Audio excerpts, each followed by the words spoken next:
Hello friends, నా పేరు లక్ష్మణ్. ఇవాళ మనం హైదరాబాద్ మెట్రో గురించి లేటెస్ట్ న్యూస్ చూద్దాం. హైదరాబాద్ మెట్రో ఫేజ్ 2 లో భాగంగా మొత్తం 70 కిలోమీటర్ల మేర మెట్రోను విస్తరించాలని ఆల్రెడీ నిర్ణయించారు. ఇక్కడ మీరు చూస్తున్న దాంట్లో ఈ red colour line LB Nagar దగ్గర నుంచి మియాపూర్ దాకా ఆల్రెడీ ఉన్న లైన్. అలానే ఈ బ్లూ కలర్ లైన్ నాగోల్ దగ్గర నుంచి హైటెక్ సిటీ దగ్గర ఉన్న రాయదుర్గ్ స్టేషన్ దాకా ఉన్న లైన్. సో ఇప్పుడు లేటెస్ట్ న్యూస్ ఏంటి అంటే ఈ రెడ్ కలర్ లైన్ ఎక్స్టెన్షన్ కి సంబంధించి డిపిఆర్ ఆల్మోస్ట్ కంప్లీట్ అయింది. సో ఇది ఏంటి అంటే ఇక్కడ ఎల్బీ నగర్ దగ్గర నుంచి హైత్ నగర్ దాకా 7 కిలోమీటర్ల పొడవైన మెట్రో లైన్ ని నిర్మిస్తారు.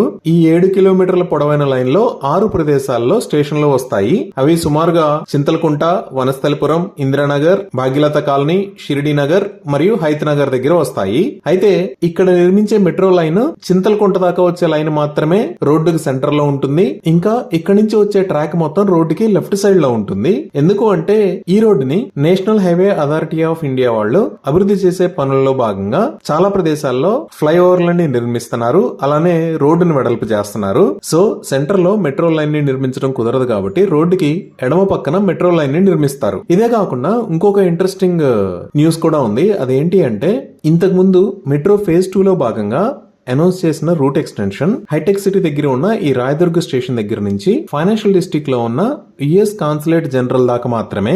అయితే ఇప్పుడు లేటెస్ట్ ఫేజ్ 2 మ్యాప్ ను గమనిస్తే దీంట్లో నియోపాలిస్ దాకా కూడా ఈ రూట్ ని చూపిస్తున్నారు. సో ఈ రూట్ ఎక్స్టెన్షన్ అనేది నియోపాలిస్ దాకా వచ్చే అవకాశం చాలా ఎక్కువ ఉంది. ఇవి రెండు మెట్రోకి సంబంధించిన వివరాలు. ఇంకా తెలంగాణ ప్రభుత్వం ఇవాళ అనౌన్స్ చేసిన టీ స్క్వేర్ అనేది ఎక్కడ అనేది చూద్దాము. సో ఇప్పుడు మనం చూస్తున్నది నాలెడ్జ్ సిటీ. ఈ నాలెడ్జ్ సిటీలో ఇక్కడ ఉన్నది టీ హబ్. ఈ లొకేషన్ లో ఉంది మై హోమ్ పూజా. ఈ ఏరియాలో ఇంటర్సెక్షన్ ఉంటుంది. ఈ ఇంటర్సెక్షన్ కి రోడ్స్ అన్ని 4 వైపుల నుంచి వచ్చి కలుస్తాయి. సో ఇక్కడ ఈ ప్రదేశంలో ఖాళీగా ఉంది చూసారా, ఇక్కడ టీ స్క్వేర్ ని ప్రపోజ్ చేశారు. దీనిని న్యూయార్క్ లో ఉన్న టైమ్స్ స్క్వేర్ ని ఇన్స్పిరేషన్ గా తీసుకొని ఐకానిక్ పబ్లిక్ ప్లేస్ మరియు టూరిస్ట్ అట్రాక్షన్ గా డిజైన్ చేస్తారు. ఇవి మెట్రో మరియు టీ స్క్వేర్ కి సంబంధించిన వివరాలు. Thank you.